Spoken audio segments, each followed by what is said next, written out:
Assalamualaikum warahmatullahi wabarakatuh. Di sini kami dari kelompok 3 ingin mempresentasikan tentang analisis dan desain sistem berorientasi objek, Teknik Informatika Universitas Buana Perjuangan. Lanjut ke materi. Apa itu function decomposition? Function decomposition adalah metode analisis yang membedah proses kompleks untuk menerima elemen individu. Fungsi dalam konteks ini adalah tugas dalam proses yang lebih besar, di mana komposisi memecah proses itu menjadi unit yang lebih kecil dan lebih mudah dipahami. Dalam bisnis, dekomposisi fungsional digunakan untuk memfasilitasi pemahaman dan pengelolaan proses besar dan kompleks. Dekomposisi fungsional membantu memecahkan masalah dan membantu pengembangan operasi bisnis, pemrograman komputer, pembelajaran mesin, dan berbagai bidang lainnya.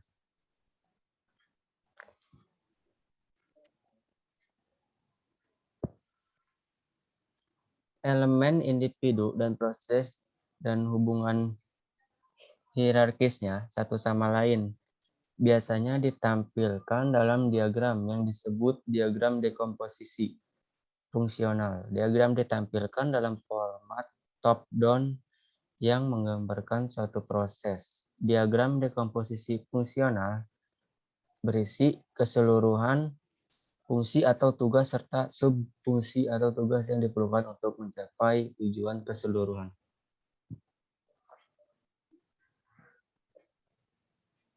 Aplikasi dekomposisi fungsional. Dekomposisi fungsional memiliki aplikasi dalam berbagai disiplin ilmu seperti rekayasa sistem, arsitektur perangkat lunak, teori database, pembelajaran mesin, representasi, pengetahuan, dan pemrosesan sinyal. Seberapa penting function decomposition? Dekomposisi fungsional sangat penting dalam pemrograman.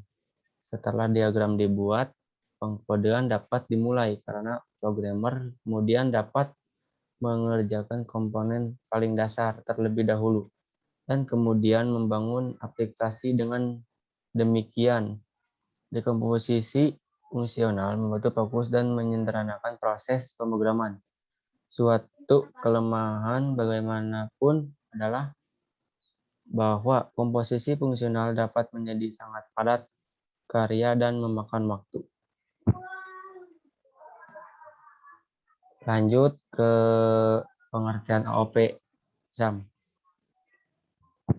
Perkenalkan, nama saya Sam Afrizal Firmansyah.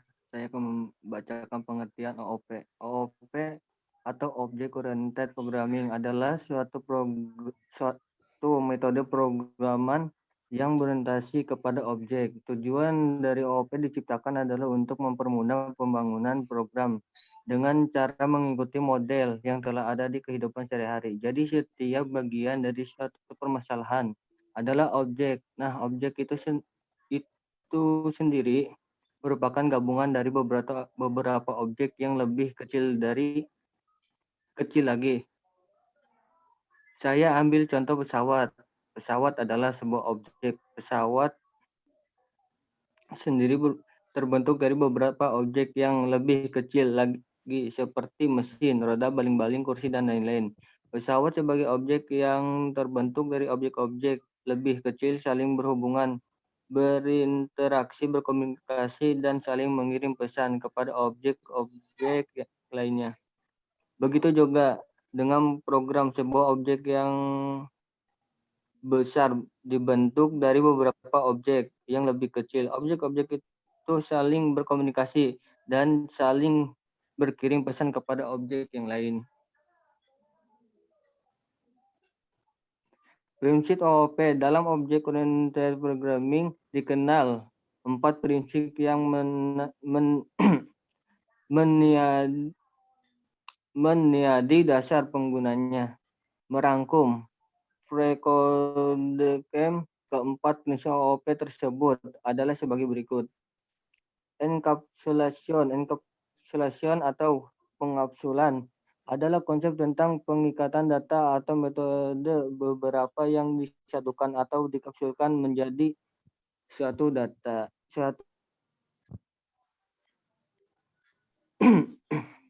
Abstrasion, prinsip selanjutnya yaitu abstrasion. Prinsip itu sendiri berarti memungkinkan seorang developer memerintahkan suatu fungsi tanpa harus mengetahui beberapa fungsi tersebut bekerja.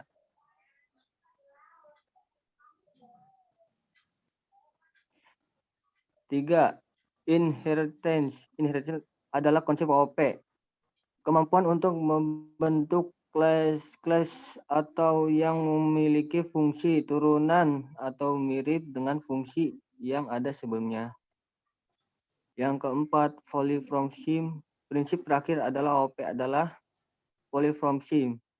Pada dasarnya, polymorphism adalah kemampuan suatu pesan atau data untuk diproses lebih dari satu bentuk.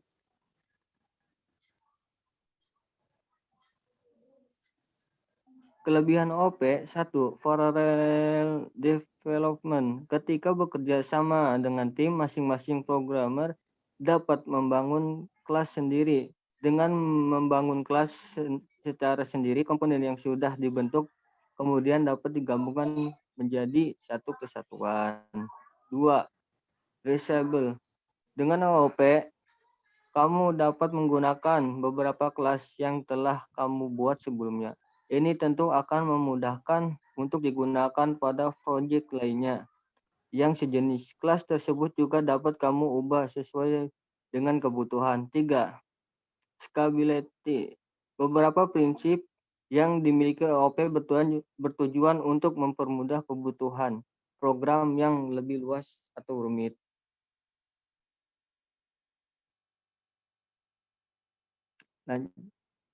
Kekurangan OOP. 1. Tidak efisien. Menggunakan OOP akan lebih memakan daya pada CPU yang digunakan oleh karenanya sangat disarankan untuk menggunakan perangkat terbaru saat melakukan pengembangan dengan OOP. 2. Membutuhkan manajemen data yang ketat. Hal lain yang dikeluhkan oleh developer mengenai OOP adalah perlunya kontrol yang cukup ketat terhadap kode-kode tersebut. 3. Kemungkinan duplikasi. Dengan berbagai kemudahan yang diberikan oleh OOP, mengembangkan program baru dari yang telah ada sebelumnya akan jadi lebih mudah. Namun hal itu justru membuat berbagai proyek yang dibuat akan terasa lebih sekedar duplikasi saja.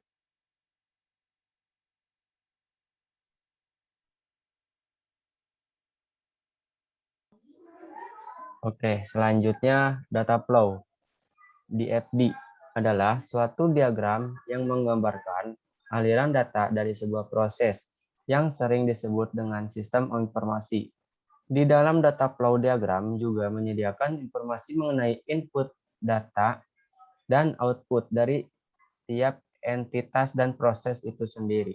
Dalam diagram alir, data juga tidak mempunyai kontrol terhadap flow-nya, sehingga tidak adanya aturan terkait keputusan atau pengulangan bentuk penggambaran berupa data flowchart dengan skema yang lebih spesifik.